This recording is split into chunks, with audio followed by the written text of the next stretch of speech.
An autonomous, decentralized network, operating at low cost, connecting and empowering communities, financed by stake pools. You think I'm talking about Cardano, right? No, I'm talking about mobile. Now, this film coming up is a little bit special, and we're very excited about this project, a brand new partnership which we're announcing today on our Africa special. Before you can bank the unbanked, you need to connect the unconnected. And with a unique digital identity, you can open up economic opportunities never before possible. Forget DeFi and welcome to RealFi. Today, we're showcasing another important partnership.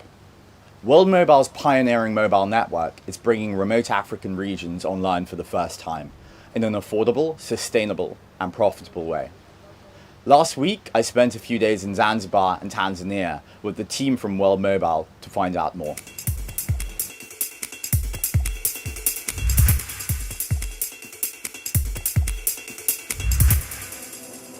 Half the world can't speak to the other half. Half the world can't communicate. This is unacceptable. Our vision was to connect as many people as possible.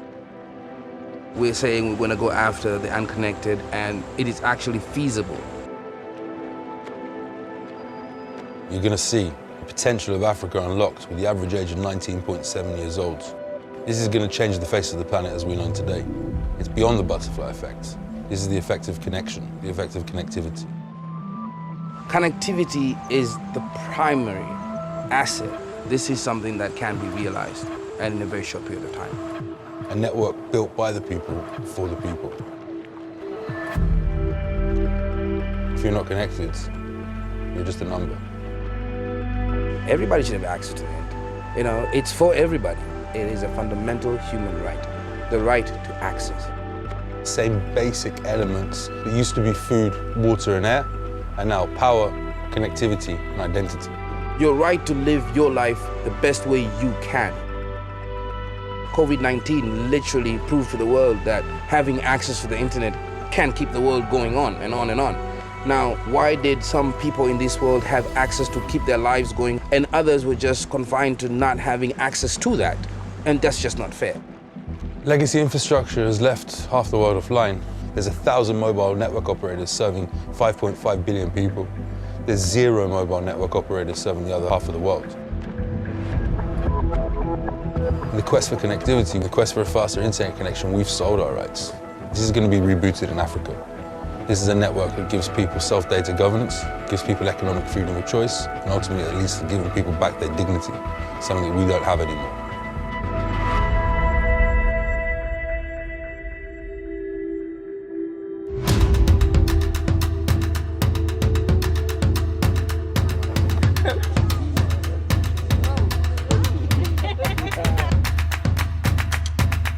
We have 3 bars instead of 1. People from other villages are visiting us. It's your connection that's bad.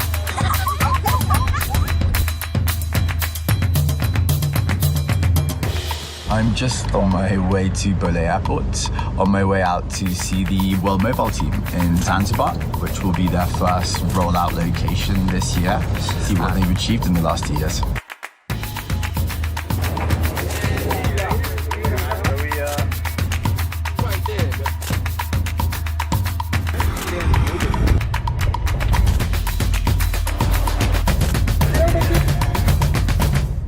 There's a lot of ambition in trying to turn Zanzibar into the hub.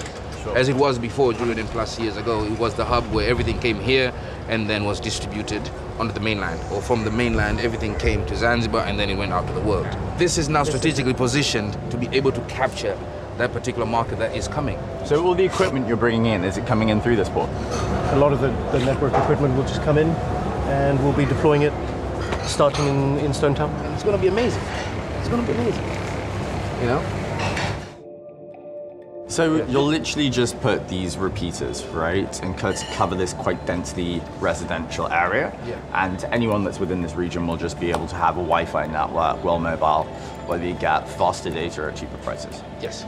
The objective is very simple. So other than putting on the massive MNO type towers, it'll be something as simple as that. A pole with one device that picks up the signal, a cable will run into the Wi-Fi repeaters, and the Wi-Fi repeaters will throw out the mesh signal. The fiber lines are there. The technology exists. It's just we need the people to have access to it. And we as World Mobile are going to give these people that access. Another really important part of this is you can see all of this existing infrastructure. You can see guys invested in solar, guys invested in their own ISP equipment. These are all people we can leverage for the shared economy. So we can use their infrastructure for our point-to-point, our TV white space, and they can actually benefit from that. So We are providing opportunities to them that they may not have even thought about before. Gone are the days where connectivity is with these big, powerful MNOs. Now it's with the people. We're going to a school where they've been deploying some infrastructure to provide connectivity for the school. So we're going to go and look at what they've delivered there. This school is, I think, the first pilot site for World Mobile in Zanzibar. We have an interview scheduled with Mickey, the CEO of World Mobile. We needed some internet. They've installed one of these solar-powered Wi-Fi drop-off points across the school, giving them internet access, which wasn't here before. So yeah, we're just gonna use their internet to do a quick interview with Mickey, and then we'll be on our way. Mickey Watkins, how are you doing? John O'Connor, I'm very good. How are you? Lovely to see you. Fantastic to see you too. So do you recognize where we're at, where I'm shooting from? I do. It looks like the school. It is. How's the internet? The internet's pretty great. I mean, I think we're on about 15 megabits a second right now, which is more than I get at home anyway. I'm happy for you. Maybe in your own words, you can tell us a little bit more about your vision for World Mobile and why you're trying to do what you're trying to do. My motivation is to deliver a business model that nobody has yet via a sharing economy that is the solution to connecting the unconnected. Maybe you can tell us a little bit more about your view of what the sharing economy means in regards to World Mobile. The sharing economy to us is everything. We believe that the reason that half the world is unconnected is due to the fact that responsibility hasn't been shared. So maybe we can dig in a little deeper into exactly how the technology works. We're using free space optics, we're using blimps, balloons, helikites. We're using all types of technology in order to be able to pick up backhaul from the sea, from existing infrastructure, and deliver it to the people on the ground at half the price and double the speed. But what attracted you guys to pick Input Output as a partner and build on our technology? Banking the unbanked. That's to put it into a short phrase. I saw what you and Charles were doing. I saw what IOHK stand for, and it was an obvious choice. There's nobody else in the space that had the same vision as you, and it matched ours. And to bank the unbanked, you need to connect the unconnected. Together, it's a perfectly symbiotic relationship. So on the subject of banking the unbanked, I think one of the biggest opportunities we have in our partnership is to be able to start moving from what crypto has done in DeFi towards more what we're calling RealFi. You just said it. This is not just DeFi. This is RealFi. By providing people with the connectivity, by providing them with identity, we're actually going to see the real intention behind blockchain. We're going to see people sitting the other side of the world, being able to fund via staking pools, the ability to roll out whole countries, continents. We're going to see people being able to take loans on the other side of the world. This is it. This is the bridging. This is the digital divide. This is where we change everything together. Mickey, it's been super great to catch up. John, it's been an absolute pleasure. I can't wait to change the world with you. Thank you very much. I'll see you soon. Take care, Mickey. Ciao.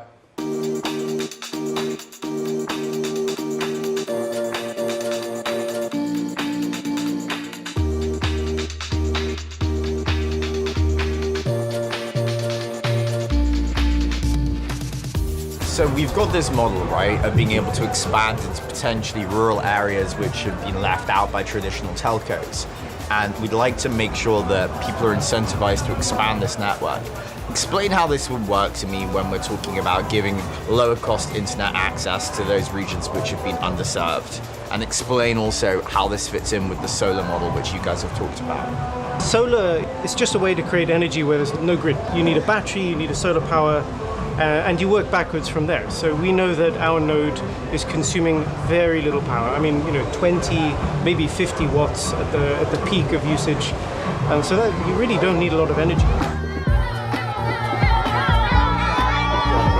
New light, WT power.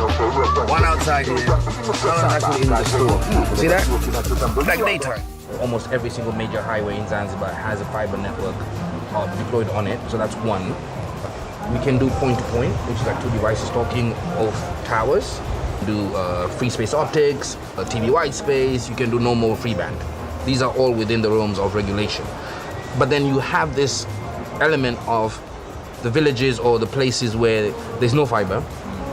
Point-to-point becomes next to impossible, but the nearest tower is probably like 50, 60 miles away. So you have VSAT. That VSAT is talking back to our hub. Technology that you deploy is just cheaper.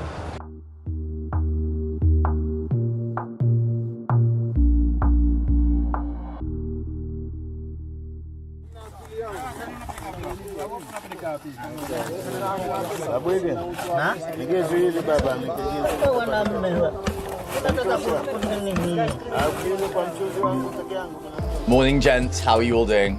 Good morning, John. I'm good. Thank you. It's wonderful to see you. It's been a while. John, very nice to see you again. I'm very excited and looking forward to being part of this Africa special. All right, thanks, guys. So, Chris, maybe you can talk to us about some of the challenges which telcos have to face when operating within a government framework. One of the many advantages of the world mobile model is that it operates to some degree autonomously and independent of central government.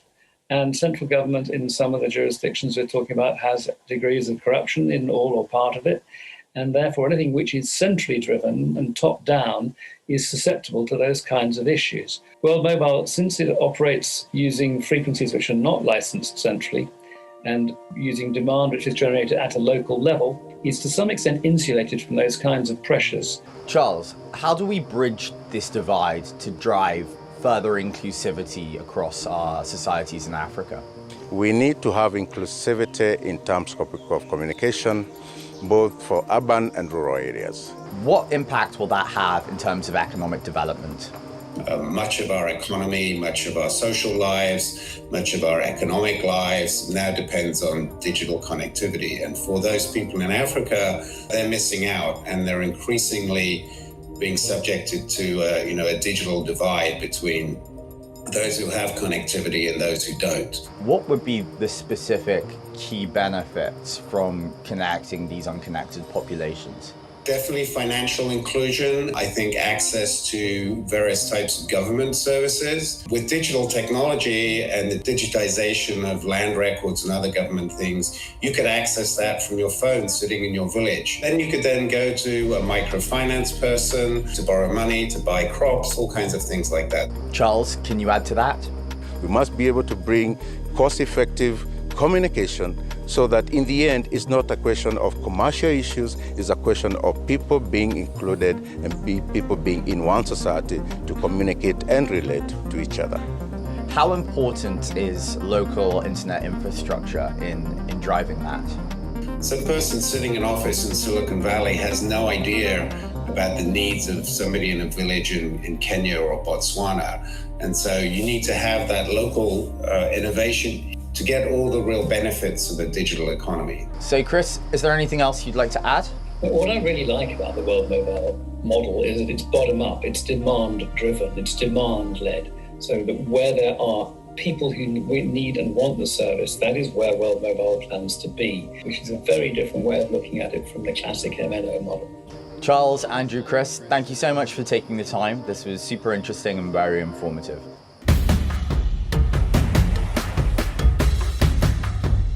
We're going now to meet the Minister of Education. We're just hoping he's going to be interested in the same product that we did in Ethiopia. We're doing 5 million ICTs with the Ministry of Education there, so who knows?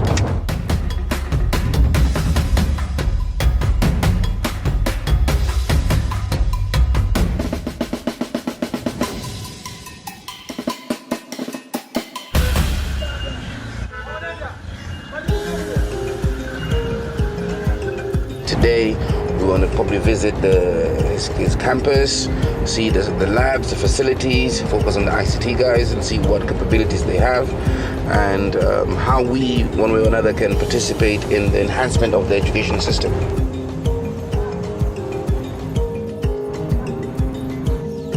Yeah. There you go. Just can win.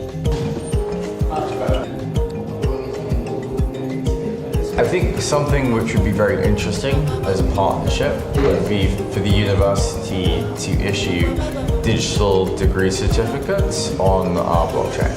Blockchain is a new thing to us. I mean, one day you'll see Zanzibar, they're talking about blockchain, you'll be the first one. We really want to make sure that it's not just training, that there's like an actual practical component to it. So as these guys are providing the connectivity, we would like there to be a Zanzibarian contingent that can basically program applications for their product, right? Yeah. And this is where the idea of a lab comes in, right? You've got a sustainable model for it. So it's not a one-off course, it happens every 6 months or it happens every year. These things aren't easy to do, they are expensive, they take a lot of time.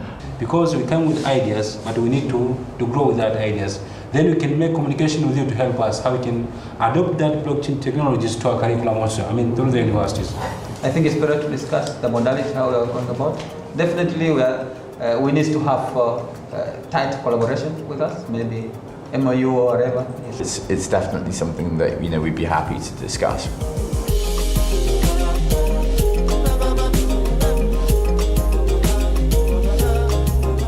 Actually, we are having that problem using blended learning in our teaching, but it's really hard because the internet cost is somehow high and some of the students cannot really afford to pay. For example, we are using mobile network operators bundles, but for us, of course, for most of the lecturers can afford, but for the students, it's extra cost, right? Yeah, extra. It happens sometimes that students are not able to do the online work, online courses, lectures, videos, exercises. Yeah, because of the connectivity. This is the first problem. Yeah, it's a very huge. And it's the biggest opportunity as well. Yeah. We can really improve, make things nicer.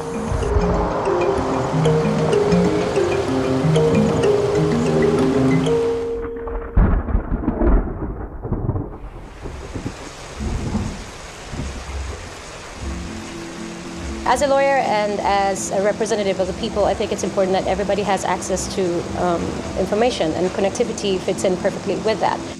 I'm a bridge between the government and the people. So whatever decisions have been made by the government, queries, then I take them to the other side, and then whatever it is. I represent women and children. A lot of times you have women that have either issues or things that they're already doing, productions that they're already doing, but nobody knows about these things. Connectivity allows other women to inspire the women to get connected, learn what other women are doing, and also getting to know what they can also learn based on what other women are doing. When I was starting my business, I learned everything that I learned online. I reached out to other people that were making similar products. That's how I found out my information and how I got to make chocolate as I do today. So connectivity to me is priceless. Having access to loan and these others will be a lot easier on your device where you are. You don't have to actually move from one area to the next. And that's the perfect synergy between bringing the connectivity to a school, helping them create this lab that we're talking about. Yes. So imagine now they don't have to go all the way to Dar es Salaam from, Kigoma or something. Yes. They can go to the local school, and that lab should have all the tools to allow them to do things like, get meter, pay tax, apply for any government license that anybody needs to do some work. Yes. As any other person, to have information is power, to be connected to other people, to be connected to the world, not just where you are or people you know. It's priceless.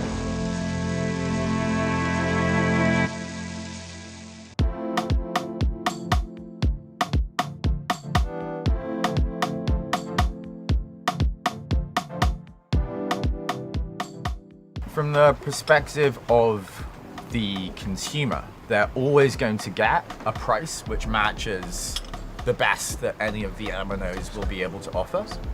But as you guys roll out this infrastructure, it will just get cheaper and cheaper and cheaper. What we mean when we say we're trying to disrupt finance, it's really over 3 key areas, right? The first is identity. The second is going to be transfer of value or payments, right? And then the last area is going to be the programmability of that, of contracts. When it comes to like identity, the typical Zanzibari would have 2 IDs, right? But then you still have the problem of their identity. And it comes in a more recent finding from the state, where there's always an issue of ghost workers. Ghost workers are when civil service is paying salaries to people that don't exist. And this happens month in, month out, year in, year out. It's an ever-going problem. I think it's not just a Zanzibari problem or a Tanzanian problem. It's more or less a problem in a lot of African countries. So having a digital identity would solve that particular problem once and for all. Anything that will solve that challenge will create a lot of change in the environment. So I know that some of the things that we've talked about is that, privacy is a big concern for you guys, and it's one of the reasons why the project started. So within this example, each subscriber will have an identity which they can choose to share or choose not to share. So as they build up a credit history from taking small loans with you guys, they have the ability to essentially export this credit history and use it in an authenticated and validated fashion with any one of a number of different credit providers. This journey's come a long way, and I think the power and the vision is that this is a problem worth solving together.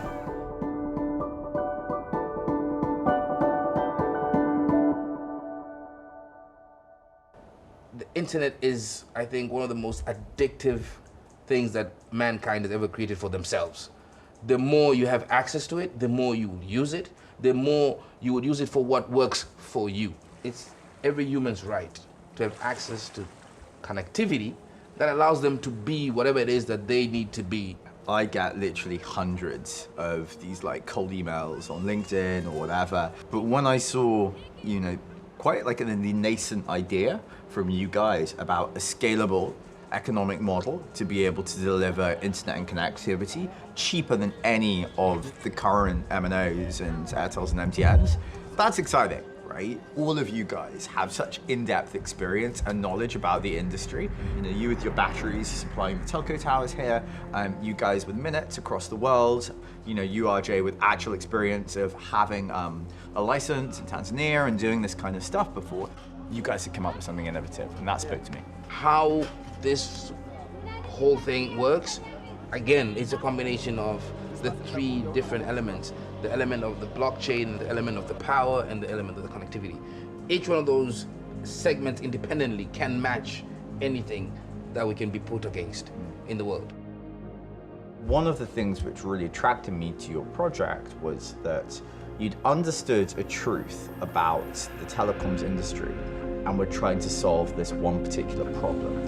And I could see how blockchain would enable that to maybe go to the next level.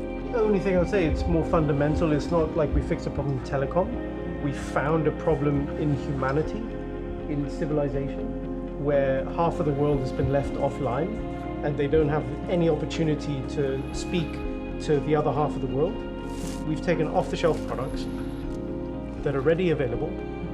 The big companies like Microsoft, Facebook, Google, and others have invested billions of dollars in developing equipment that really works, that can be deployed at a fraction of the cost that MNOs are using their business models to connect people with.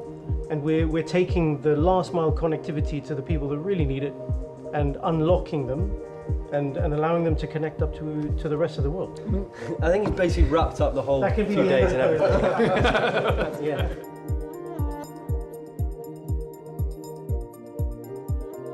This is a reboot of the system. This is not a revolution. Connecting the unconnected is the first step. Second step is banking the unbanked. This is much bigger than the existing $3 trillion industry. What you have to understand is the business is not internet connectivity, nor is it the access. The business is what you do once everybody's got this access. So in order to bank the unbanked, of which there's 3 billion people, first you need to connect the unconnected, and then you need to give them digital ID. Once you've given them digital ID, then you can begin to offer them financial services. This is where the innovation will come in. Then you'll see explosive growth on the African continent and beyond. Once you sow the seed, it will grow exponentially itself. We did this because we can. We did this because we have to. We did this because half the world has been left offline. We know what works. We know how to do it. The winner will be the people on the ground. And that's why the sharing economy is the incentive that we need to connect the unconnected. It's your choice to do what you want to do with it. This is the biggest business opportunity, and us also solving one of the biggest problems in history.